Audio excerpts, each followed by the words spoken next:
Good morning, students. In my earlier classes, I have already discussed about some of the biological macromolecules which are present in the cell. Those molecules are either protein, carbohydrates and so on. Today, I will discuss on another biological macromolecules which are present in the cell called nucleic acids. Nucleic acids are the molecules that store information for cellular growth and reproduction. If we broadly classify the entire nucleic acids, it can be divided distinctly into two major groups. One is called deoxyribonucleic acid or DNA and ribonucleic acid or the RNA. These are the polymers consisting of long chains of monomers called the nucleotide. So, what is nucleotide? A nucleotide consists of a nitrogenous base, a pentose sugar and a phosphate group. That means, in other words, we can tell that in a particular nucleotide, we have a nitrogenous base, one sugar moieties and one phosphate group is there. Now, this is the structure of a nucleotide. Say this is a pentose sugar. In carbohydrate classes, I have already discussed that what is pentose, what is hexose. So, this is a pentose sugar. If we number this carbon, then this is the first number of carbon, second, third, fourth and fifth. So, this is a pentose sugar and the first carbon is being occupied by a nitrogenous base. So, here one nitrogen is attached to these sugar moieties and to this fifth carbon of this particular sugar one phosphate group is attached, and when this sugar, nitrogen and phosphate groups are there, then we can call it as nucleotide. Now, what is this nitrogenous base? Bases which are there along with this particular nucleotide molecules. So, if we see this nitrogenous bases in nucleotide, it consists of two general type. One is the purine, another is the pyrimidine.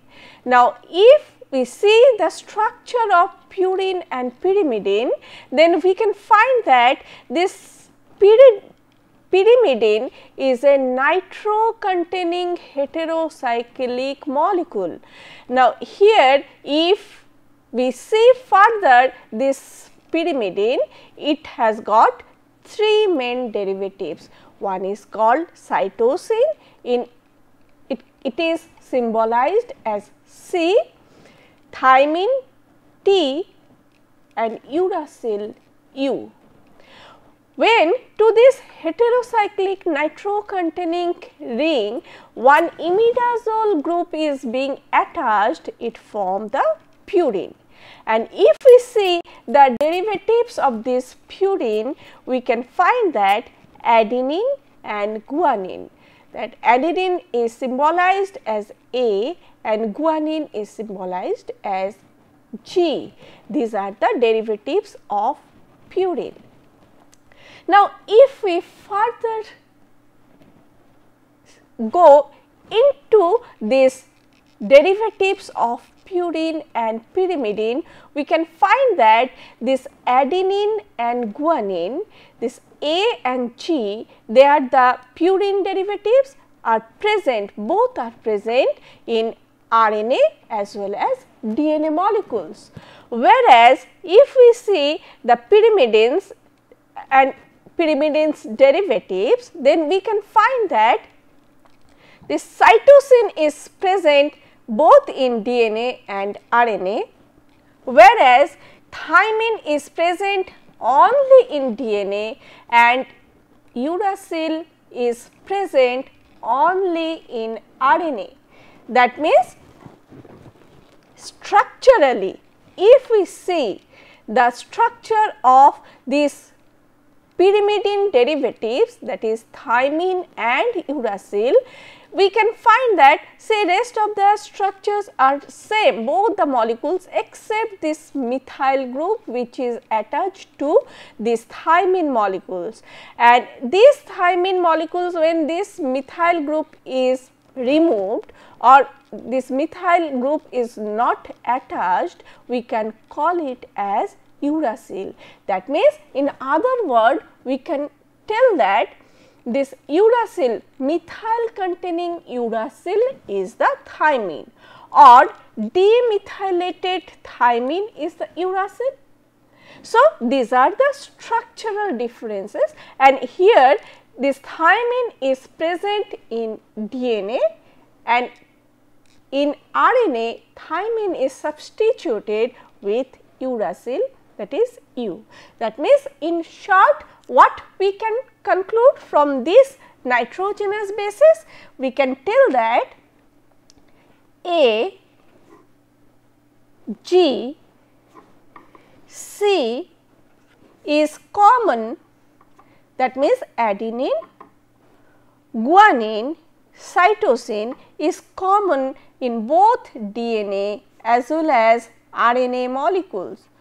Whereas, in case of DNA, when we are considering DNA, then we can tell A, G, C and T, whereas in case of RNA, when we are talking about RNA, we can write A, G, C and U. This U, this thymine is changed with uracil. This is the difference between one DNA molecule and one RNA molecule. So, these are all about the nitrogenous bases, and these nitrogenous bases are attached to the first carbon of the pentose sugar. So, when we are coming to this sugar moieties, now as I have told you that 5 carbon sugar moieties, and that is why we are calling it as pentose sugar. Now, this pentose sugar are also of 2 types in case of DNA as well as RNA.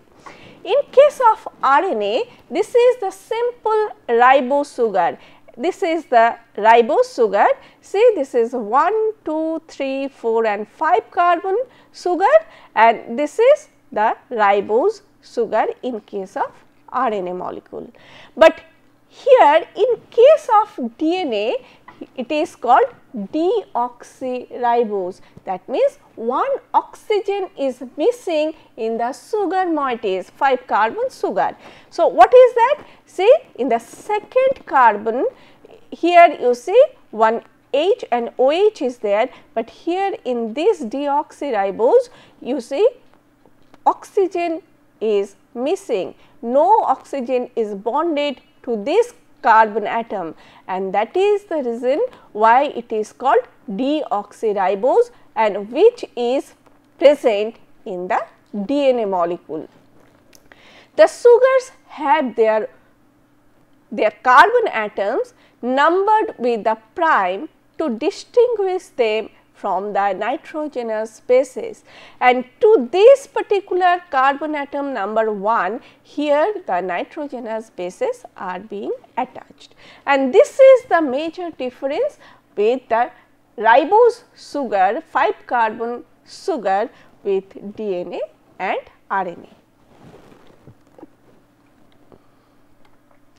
Now, coming to this nucleoside and nucleotide. A nucleoside consists of a nitrogenous base linked by a glycosidic bond to carbon atom number 1 of the ribose or deoxyribose. So, irrespective of the ribose sugar, to the first carbon these nitrogenous bases are attached to both in DNA as well as RNA molecules.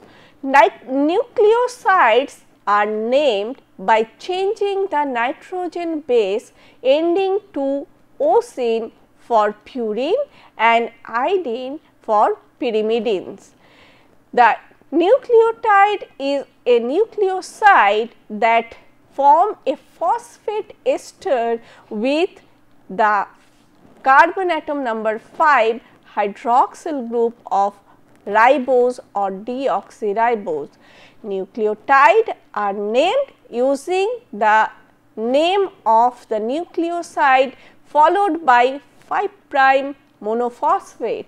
So, if we see the actual structure, then we can find that when we talk about this nucleoside, nucleoside means ribose sugar, and to this first carbon this nitrogen base is attached. So, here you see this is the adenine, adenine group is attached to this, and here if it is the deoxyribose, then this O will be missing, HH, then it is the adenosine group is there. In case of nucleotide, see nitrogen and sugar, this is nucleoside. When we are talking about nucleotide, then I have already shown you that nitrogen, sugar, and to that one phosphate is attached. See the structure, this is nitrogen, sugar, to this phosphate moieties are attached to this. So, it is called adenosine 5 prime monophosphate. That means, it is the adenosine 5 prime monophosphate, that means to the 5 carbon atom this phosphate group is attached. So, monophosphate, why? Only one phosphate group is attached. So, when we are naming this nucleoside and nucleotide, then how we are naming? In case of RNA, I have already told you that here the bases are, this nitrogenous bases are A, G, C and U. So, see A, G, C and U, these nitrogenous 4 nitrogenous bases are there. In case of nucleoside, we are calling this adenine, guanine, cytosine and uracil as adenosine, guanosine, cytidine and uridine. So, these are the nucleoside naming.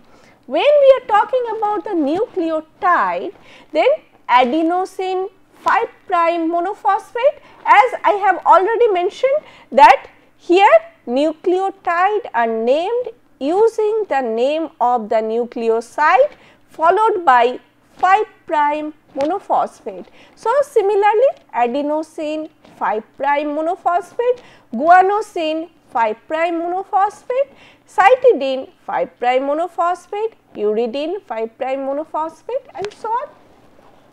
In case of this DNA, here it is deoxyribose. So, obviously deoxyadenosine, deoxyguanosine, deoxycytidine and so on.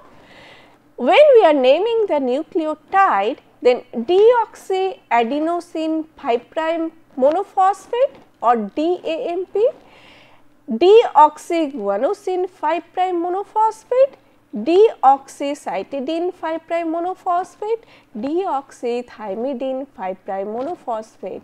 So, these are the names based on the type of molecules we are discussing. So, these are the nucleotide and nucleoside and differences between this nucleotide and nucleoside. Now, when we are talking about this monophosphate, diphosphate, triphosphate and so on, then this additional phosphate group can be added to the nucleoside 5 prime monophosphate to form diphosphate, triphosphates and so on. What does it mean? See, this is a nucleotide, nitrogenous base, sugar and one phosphate is there. If we want to attach another phosphate group to this, that means here if we want to add upon another phosphate group, then it can be attached, and here it forms the adenosine diphosphate.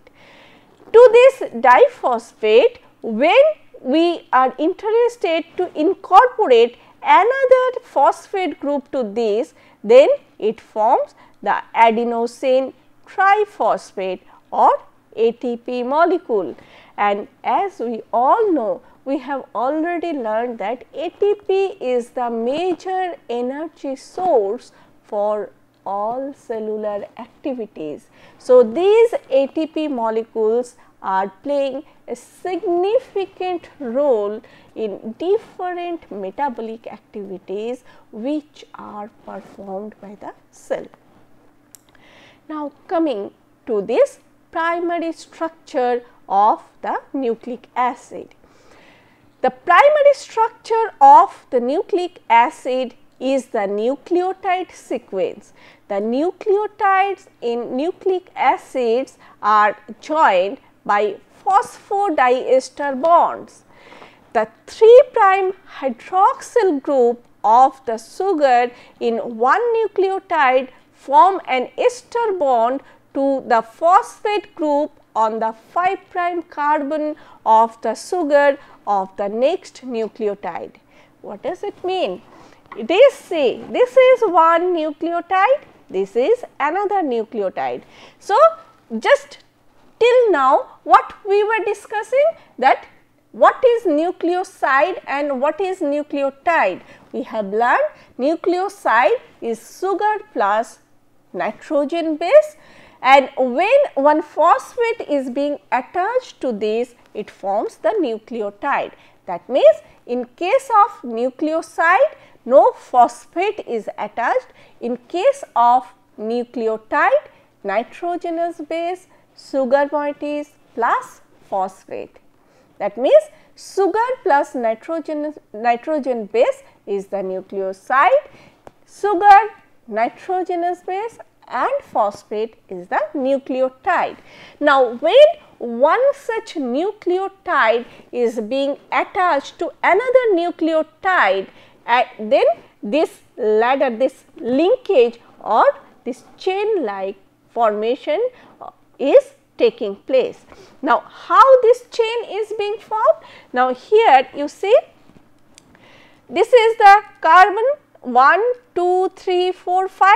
First carbon is already occupied by this nitrogenous base, and third carbon, in the third carbon this phosphate group of another nucleotide is going and it is getting bonded with the phosphodiester bond.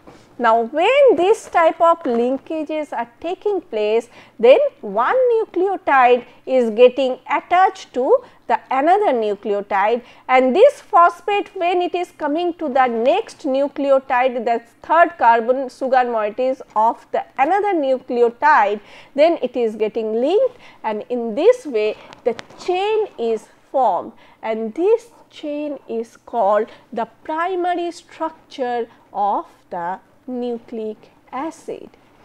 I think if I show you in little elaborate way, say this is the sugar moieties, this is the third carbon, this is the fifth carbon of the sugar, and the first carbon, it is the nitrogenous base. This is the fifth carbon, to this fifth carbon phosphate group is attached. This phosphate is once again getting joined to the third carbon of the second nucleotide.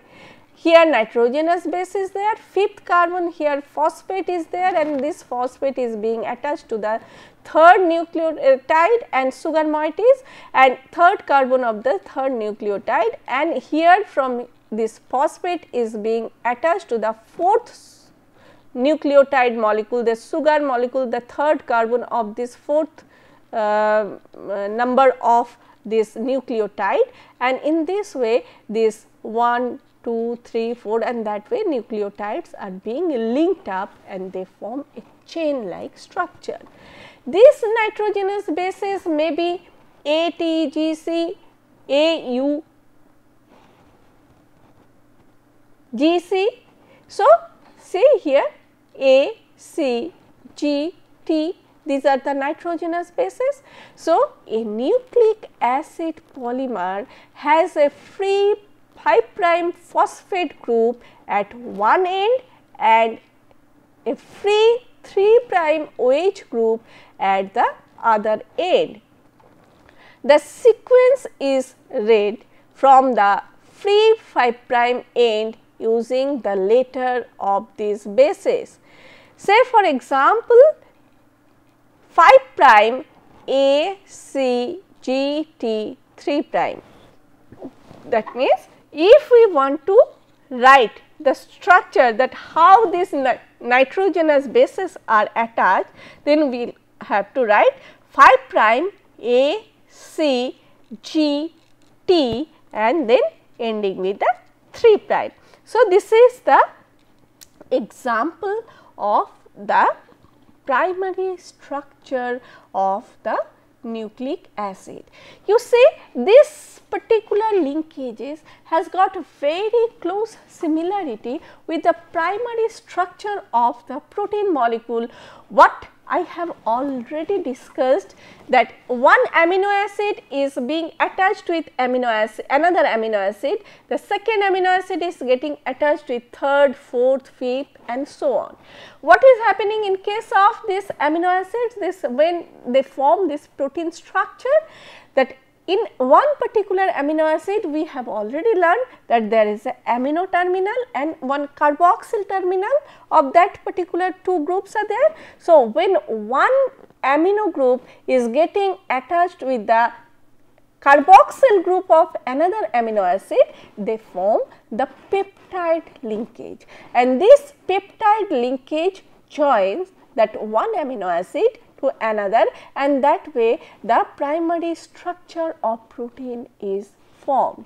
Here the similar thing is happening with this particular primary structure, where you can see that one nucleotide is getting attached with another nucleotide with the third carbon of this pentose sugar, and the phosphate group is being linked up and the chain is getting increased, and that way primary structure of this nucleic acid is formed. Now, here this is the example of this RNA primary structure. Here this T is replaced by this U, and here these 3 to 5' ester linkages are there. So, here if we want to tell, then we can tell this that 5' A, C, G, U and 3'. Whereas, in case of DNA, you see U is replaced with the thymine.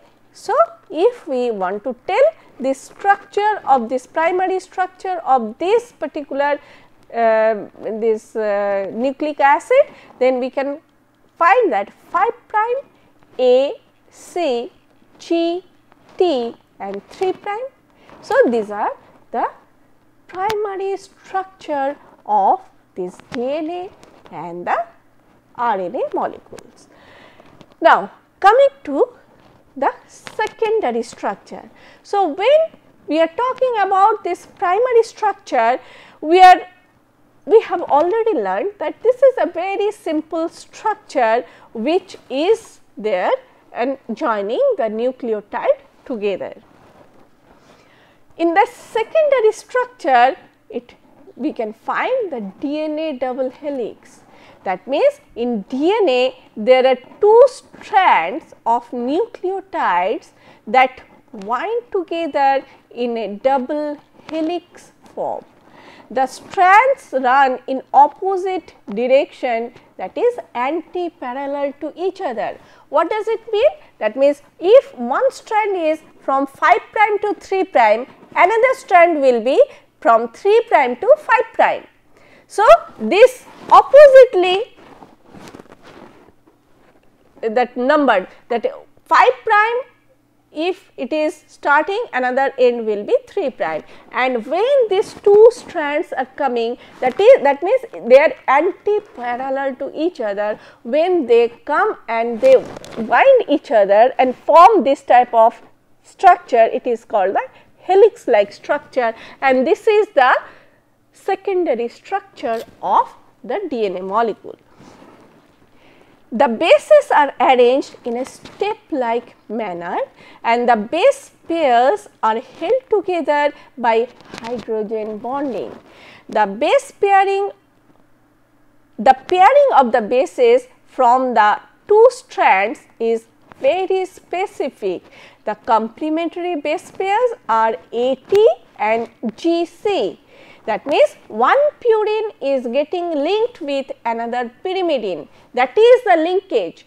No two purine or two pyrimidines are there. One purine is getting linked with another pyrimidine. So, A is getting bonded with T, G is getting bonded with C. So, two hydrogen bonds are formed between A and T, and 3 hydrogen bonds are formed between G and C. Each pair consists of purine and pyrimidine, so they are the same width, keeping the two strands at equal distance from each other. So, this is the adenine and this is the thymine, one is purine, another pyrimidine. So, two bonding, hydrogen bonding is there, that means A double bond T and G triple bond C. See here G guanine, that 1, 2, 3 hydrogen bonding and cytosine.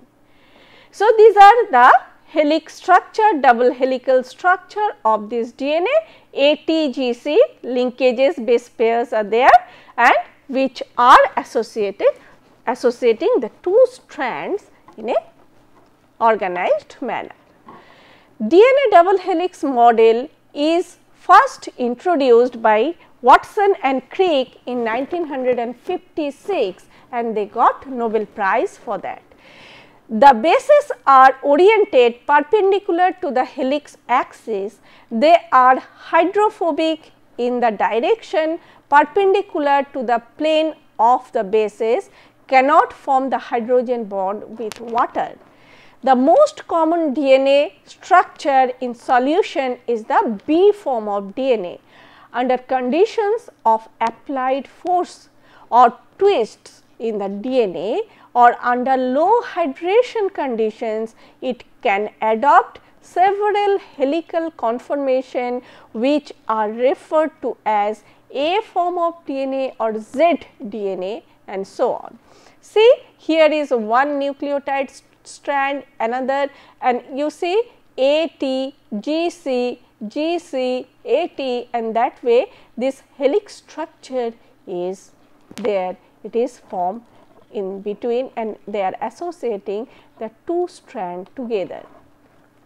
While coming to this A form, B form and Z form. So, B form is the normal DNA molecules, and under extreme environmental or extreme conditions we can get A form of DNA or Z form of DNA. When we are comparing the properties of this type of DNAs, if we consider the B form as the standard, we can find that this A form it is the right handed, B form is right handed helix, Z form is left handed helix, and there are very many differences between this base pair, this helix diameter, rise per base pairs, base pair per helical turn, helix pitch, etc. are different in each form of DNA.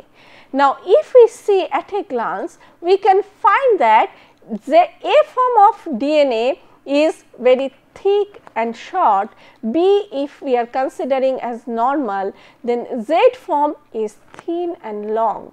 So, these are some of these DNA helix. The DNA double helix is formed by two right handed complementary strand of nucleotide coil around each other. Right-handed is the term used to describe the symmetry of the three-dimensional object. It means that if you place the thumb of your right hand along the long axis of the molecule and curl your fingers in the chain twists in the same direction as your finger.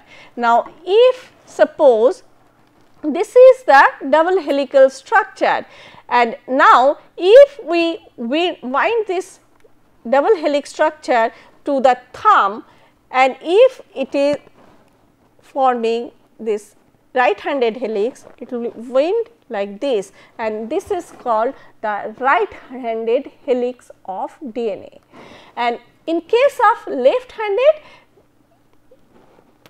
this double helical structure is winds and it forms, and in this way it winds up with the central axis, and this is the left handed helix of DNA.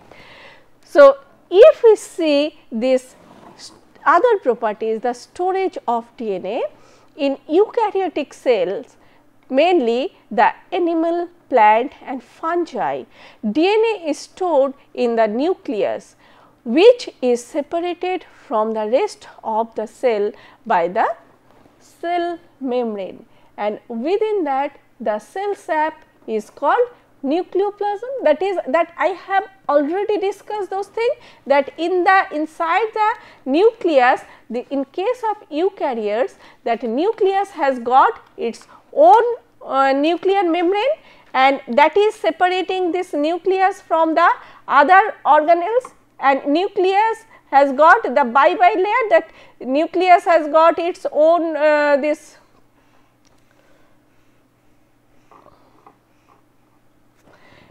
is the one this nuclear envelope which is separating the nucleoplasm from this cytoplasmic fluid. And here inside this the nucleic acid or the chromosomes are there. DNA is organized into chromosome during cell division. During replication, the DNA is stored in a compact ball like structure called the chromatin and is wrapped around the protein, which is the histone protein, to form nucleosomes. So, these are some of these things. So, inside this nucleus, the replication of DNA is taking place. When one eukaryotic cell divides, the process is that the process they adopt is the mitotic cell division. The cell, in this particular cell division, the cell split into two identical daughter cells. The DNA must be replicated so that each daughter cell has the same copy number of this nucleic chromosome. DNA replication involves in several processes. First is the DNA must be unwound and separating the two strands. The single strands then act as a template for synthesis of the new strand, which are complementary in sequence. The bases are added one at a time until the two new strands are formed that exactly duplicate the original DNA which are produced. The process is called semi-conservative type of DNA replication, because one strand of each daughter's DNA comes from the parent DNA and one strand is synthesized, which is new strand. During this process, the energy which is required comes from the hydrolysis of the phosphate group as the phosphodiester bond form between the bases, as we have already learned that thing. Now, if we are talking about this semi-conservative DNA replication, then this is the parent strand, and first what it is doing, it gets unwound. Now, one is the 3 prime to 5 prime, another is 5 prime to 3 prime. So, anti-parallel to each other. So, when these two strands are getting unwound, getting separated, then new strand, this old strand is the template strand for synthesis of this new strand, and this way these new strands are synthesized. And when these new strands are synthesized, it has got one old, the template strand, parental strand, and new synthesized strand, and these are called the semi-conservative type of DNA replication. The enzyme helicase unwinds the several sections of the parent DNA. At each open DNA section called the replication fork. So, here this is the open up form, that is the replication fork of DNA polymerase, catalyzes the formation of 5 prime to 3 prime ester bond of the leading strand. So, here this is the parental strand got opened. So, one end is the 3 prime end, another is the 5 prime end, this is one parental strand, this is another parental strand. Now, there is a leading strand and another is the lagging strand. So, when 3 prime to this 3 prime end is there, so 5 prime to 3 prime, this leading strand is starts synthesizing and they form the complementary base pair of this particular new strand. Whereas, in the lagging strand which grow from 3 prime to 5 prime direction is synthesized a small short section of this nucleotide base pair, and that is called the Okazaki fragment. This Okazaki fragment, with the help of the enzyme DNA ligase, they join and to form a single 3 prime to 5 prime strand, and in this way the replication process is taking place in DNA. That means replication means DNA to DNA. So, from one parental strain, the template is that is used as a template and new synthesized strand is taking place. Coming to this ribonucleic acid or the RNA. RNA is the most abundant than DNA. There are several important differences between RNA and DNA. The pentose sugar in RNA is ribose, and in case of DNA is deoxyribose. In RNA, uracil replaces the base thymidine, that means U pair with A. RNA is single stranded while DNA is the double stranded. RNA molecules are much smaller than the DNA molecules. If we categorize this RNA, then we can differentiate this RNA as ribosomal RNA or rRNA, messenger RNA or mRNA, and transfer RNA or the tRNA. Now, if we see in the RNA molecules, the different types, different compositional variation of these three RNAs, ribosomal RNA or rRNA, of the total RNA present, it constitutes 75%, whereas mRNA is 5 to 10% and tRNA is 10 to 15% of the total RNA which is present. If we see the functions of this particular RNA in the cell, inside the cell, then we can find that rRNA is the major component of the ribosome.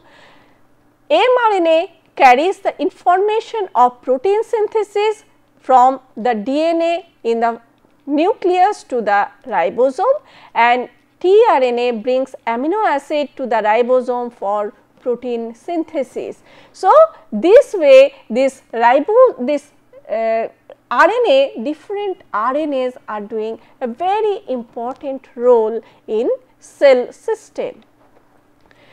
Ribosomal RNA, when we are talking about, this is the ribosomes are the site for the protein synthesis.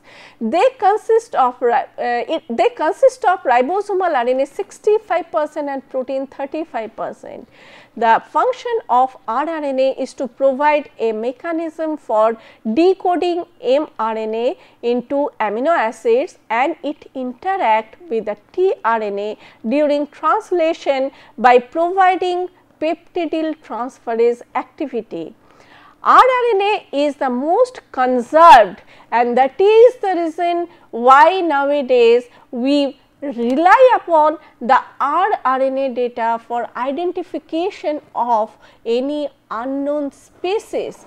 So, this is the most important part of rRNA. Messenger RNA is the mRNA, carries the genetic code to the ribosome.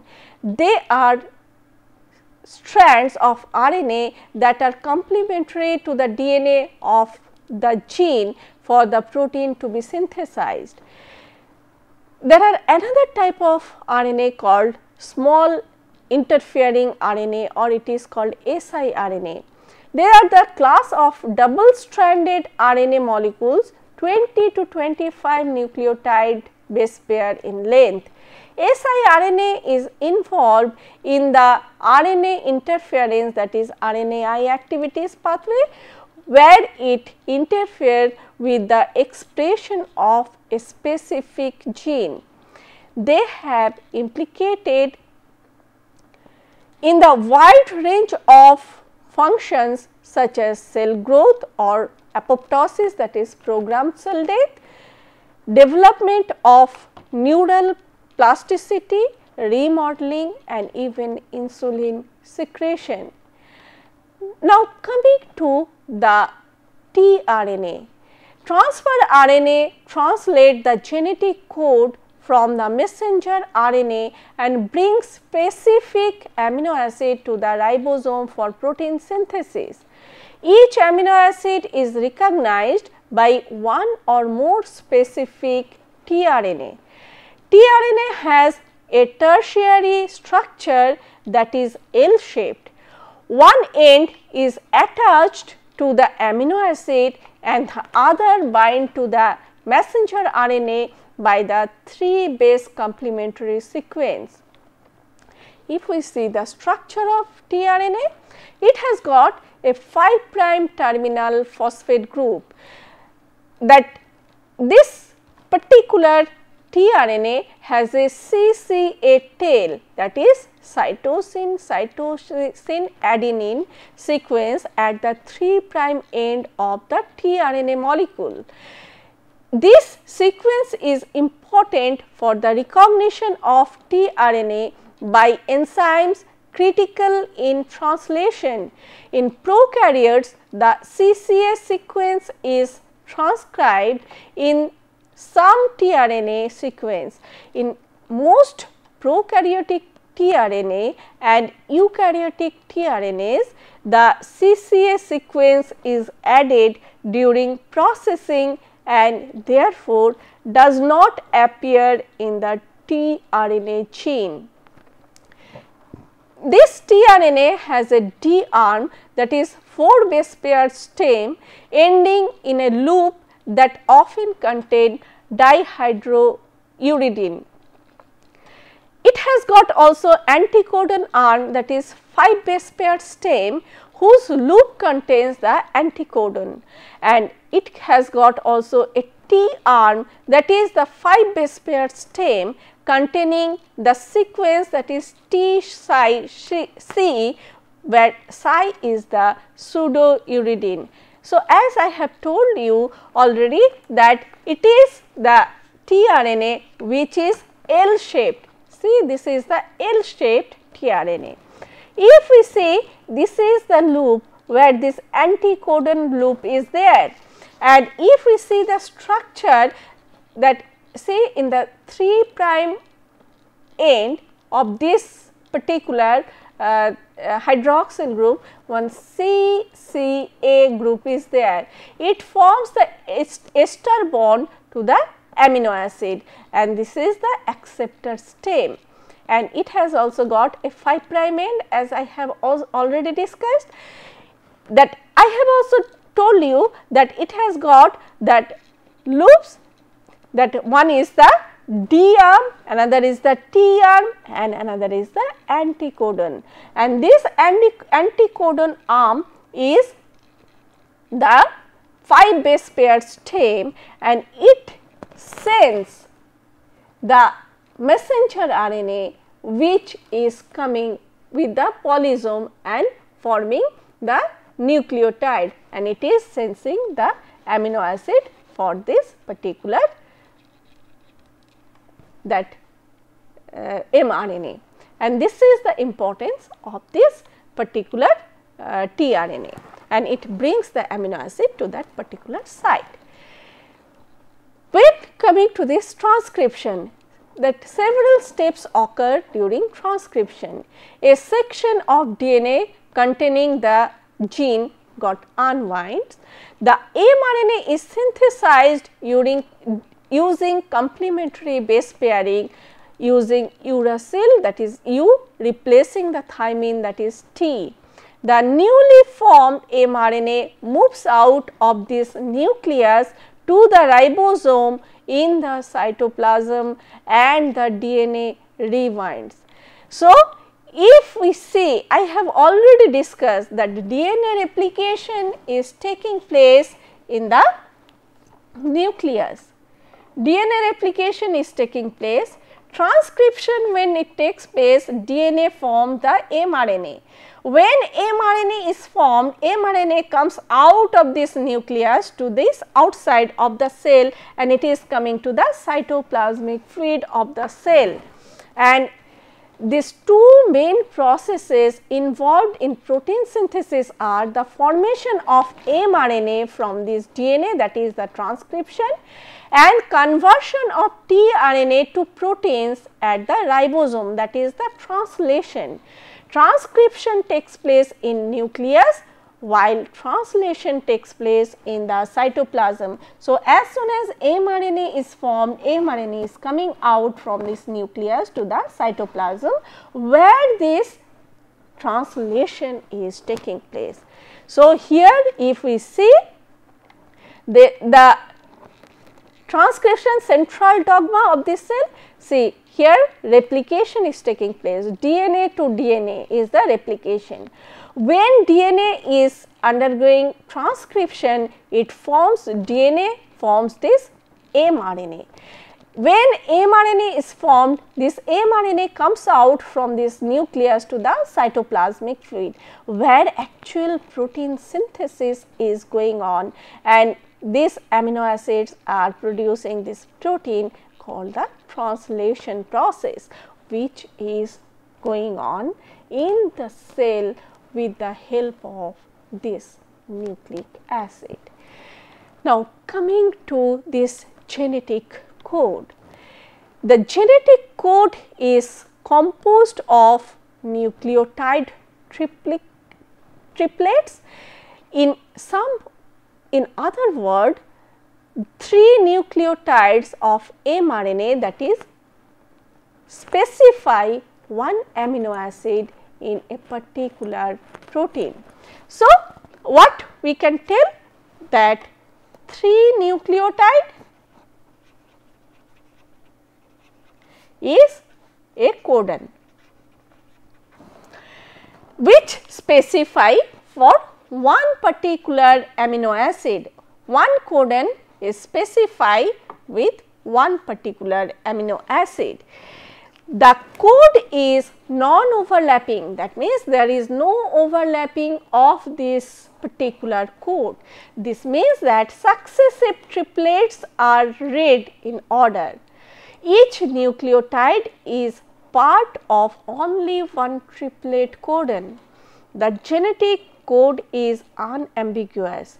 Each codon specifies a particular amino acid and only one amino acid. For example, the codon ACG codes for the amino acid threonine and only threonine. The genetic code is degenerate. In contrast, each amino acid can be specified by more than one codon. Each code is nearly universal in nature. Almost all organisms in nature, from bacteria to human being, are exactly the same genetic, use exactly the same genetic code. The rare exceptions include some changes in the genetic code of mitochondria and in a few protozoan species. Now, coming to this mRNA codon and associated amino acids. So, I have already told that these genetic codes are the triplet codes. So, if we are taking this first letter, second letter and third letter, this that nitrogenous base pairs, that see here how these codes are formed, that C U C A G, this is first letter U C A G, and this is the third letter U C A G. Now, if we form this genetic code, then 3 letters triplet codes are there: U U U, U U C, U U A, U U G. See, U U U, U U C, U U U, U U A and U U G. So, these are the codes, triplet codes. Now, in reality, we have 4 base pairs and 3 nucleotides form this one code. So, in nature, we have 64 such nucleotides, this codes which are coding this amino acid. But in reality, what is happening? In reality, we have only 20 standard amino acid, I have already told, and they form this permutation and combination. With their permutation and combination, these proteins are formed. So, what is happening in reality? If this 64 codons are there and 20 amino acids are there, and if each codons are responsible for coding only one amino acid, then what will happen? There will be 44 such codons, that these codons for which no amino acids will be there. So, during protein synthesis, when it will be coming with any permutation and combination, and if these 44 codons, if there is no amino acids are there, so any point of time when such codons will be coming, no amino acids will be there for such type of codon, and any time this protein, that chain synthesis will get terminated. But in reality, it is not happening like that. That means, what is there? In reality, for each codon, there are certain amino acids which are there. Say for example, for GGU, GGC, GGA, GGG, for these 4 codon, only one amino acids are there, which is coding glycine. AGU, AGC, AGA, AGG. See, AGU, AGC is serine, AGA, AGG is arginine, and in this way, for this natural, this 64 codons, there are certain amino acids which are coded, and that is the reason why it is called, it is it is degenerative. So, but there are some exceptions, like AUG is the start codon which codes for the methionine, and UAA, UAG, UGA are called the stop codon, and only one codes which only codes the trypsin is the UGG. This is the exception of the genetic code. Now, if we see another example, say we can, let us take any example, CGU, CGC, CGA, CGG. Now, here if we see these 4 codons are coding one amino acid, that is arginine. If we see that, say these first 2 codons are same for this particular amino acid, but the third codon is varying. In case of glycine also, you see first two codons are constant, same for the whereas the third amino acid is varying. That means the third codon is not that important, that third nucleotide base pair is not that important for this particular recognition of this amino acid, but first two are very important, and that is the reason that first two are constant for identifying the particular amino acid, and that is called the Weibull hypothesis of genetic code. Now, if we come to this reading of this genetic code, suppose we want to determine the amino acids coded for this following section, that is 5 prime CCU dash AGC dash GGA dash CCU dash 3 prime, where we know proline is CCU, GGA is glycine, AGC is serine and CUU is leucine. Now, if we want to write this proline, serine, glycine, leucine, we can write, but when we are writing the actual codon, we have to have the 5 prime CCU, AGC, GGA, CUU and 3 prime.